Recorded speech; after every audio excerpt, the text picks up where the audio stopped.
एक ऐसा देश जहां पिछले 6 दिनों से राष्ट्रीय शोक चल रहा हो, लाखों की भीड़ सड़कों पर रो रही, देश के सबसे बड़े नेता को सुपुर्दे खाक किया जा रहा और ठीक उसी वक्त गोलियों की गूंज से पूरी दुनिया सन्न हो जाए।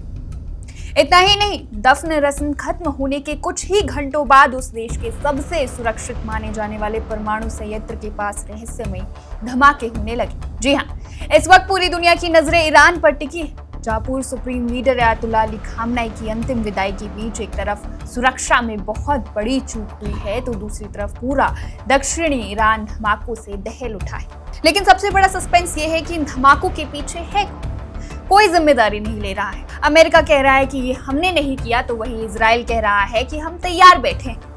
आज की स्पेशल रिपोर्ट में हम इस पूरी मिस्ट्री को डिकोड करेंगे। कहानी की शुरुआत होती है ईरान के पवित्र शहर मशहद से। कल यानी 9 जुलाई 2026 की शाम, जब मशहद की ऐतिहासिक इमाम रजा दरगाह में पूर्व supreme leader Ayatollah Ali Khamenei को दफनाया जा रहा था।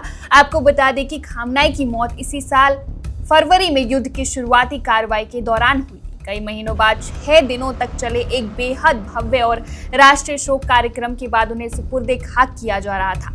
पूरे शहर में सुरक्षा ऐसी थी कि परिंदा भी पर न मार सके। मशहद के फाकुरी बुलवार्ड पर, जो इमाम रजा दरगाह से करीब 17 किलोमीटर दूर दक्षिणी इलाके में है, वहां एक सुरक्षा चौकी बनी हुई थी। अचानक मिलिट्री यूनिफॉर्म यानी सैन्य वर्दी जैसे कपड़े पहने 2 अज्ञात हमलावर वहां आते। उनके हाथों में पिस्तौल थी। वो सीधे अंधाधुंध फायरिंग शुरू कर देते। निशाना बनते हैं बसीज यानी ईरानी बल के जवान। ईरान के Islamic revolutionary guard corps IRGC का वो वॉलंटियर पैरामिलिट्री विंग जो ईरान की रीढ़ माना जाता है। इस हमले में 2 बसीज सदस्यों की मौत हो गई। एक जवान ने मौके पर ही दम तोड़ लिया, जबकि दूसरे की अस्पताल में इलाज के दौरान मौत। वारदात को अंजाम देकर हमलावर बड़ी आसानी से फरार हो गए। हालांकि अधिकारियों का कहना है कि इससे अंतिम संस्कार की रस्मों में कोई रुकावट नहीं आई, लेकिन इस घटना ने ईरान के भीतर एक बड़े तनाव को उजागर कर दिया है। मशहद का ये तनाव अभी थमा भी नहीं था कि आज यानी 10 जुलाई को ईरान से एक और दहला देने वाली खबर आई। इस बार निशाना बना है दक्षिणी ईरान का बुशैर प्रांत। ये वो इलाका है जहां ईरान का एकमात्र और सबसे महत्वपूर्ण न्यूक्लियर पावर प्लांट मौजूद है।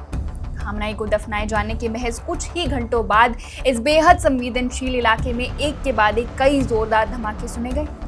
ईरानी अधिकारियों के मुताबिक ये विस्फोट परमाणु संयंत्र की बाहरी बाउंड्री, चौगादक सैन्य अड्डे और पास के एक फिशिंग पोर्ट के आसपास हुए। सिर्फ इतना ही नहीं, सुदूर दक्षिण में स्थित कोनारक क्षेत्र से भी धमाकों की रिपोर्ट आई। जरा सोचिए, एक तरफ देश अपने सबसे बड़े नेता को विदा कर रहा है और दूसरी तरफ उसके सबसे सुरक्षित परमाणु और सैन्य ठिकाने धमाकों से हिल रहे हैं। अब सवाल है कि ये धमाके किसने किए, क्योंकि ये टाइमिंग बहुत कुछ बयां करती है। हाल ही में अमेरिकी सेंटकॉम ने होर्मुज में जहाजों पर हुए हमलों का बदला लेने के लिए ईरान के एयर डिफेंस और ड्रोन ठिकानों पर भारी बमबारी की थी। तो क्या इस हमले के पीछे भी अमेरिका है? जब अल जजीरा ने अमेरिकी अधिकारियों से इस पर बात की, तो उन्होंने साफ कह दिया कि इस कार्रवाई में अमेरिकी सेना का कोई हाथ नहीं।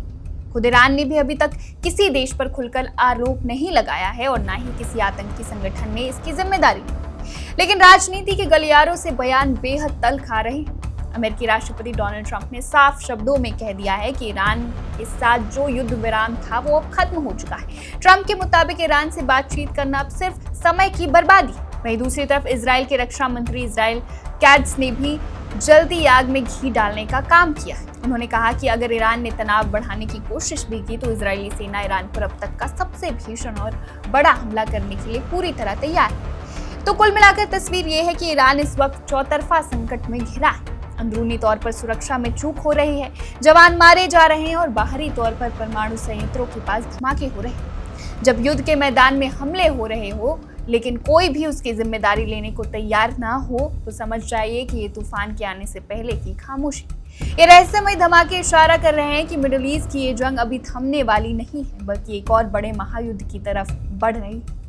इस पूरी घटना पर आपकी क्या राय है? क्या आपको लगता है कि इन धमाकों के पीछे अमेरिका या इजराइल का ही हाथ है? कमेंट करके हमें जरूर बताएं। फिलहाल के लिए बस इतना ही। देश और दुनिया की तमाम बड़ी खबरों के लिए देखते रहिए one India Hindi. Subscribe to One India and never miss an update. Download the One India app now.